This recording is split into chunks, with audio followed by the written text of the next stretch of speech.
Group work is a big part of being in university, and it can be a lot of fun.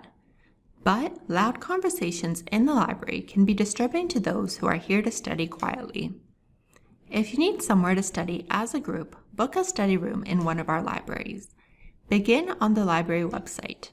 Choose Book a Room under Popular Links. To access library booking, you'll be asked to input your Mac ID and password. From here, you can choose the library where you'd like to work. If you aren't sure where the rooms are located, you can look at the available floor plans. Let's say I want to book a room in Mills. I'll choose Mills. This will show me a chart of all the study rooms in Mills and the times that they can be used.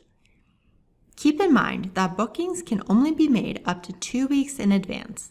Click through here or here to select your day. Time slots that are blue are times that have been booked. Time slots that appear white are times that are still available. Keep in mind that you need a minimum of 3 people to use a study room. Hover over the room name to view the maximum capacity. Click on the time slot you'd like to book. Fill out the form to complete your booking. For privacy reasons, we recommend that full names not be used when reserving a room. Use your initials or a nickname. You can book a room in half-hour increments for a maximum of 2 hours a day per group. Once you've filled out the form, your booking will appear on the schedule.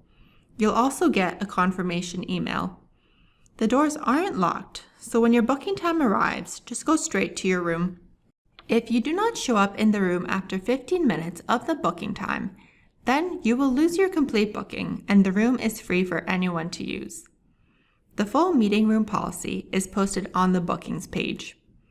Please note, the library reserves the right to cancel bookings in violation of this policy. Any attempts to monopolize study rooms will be considered a breach of the Library Code of Conduct.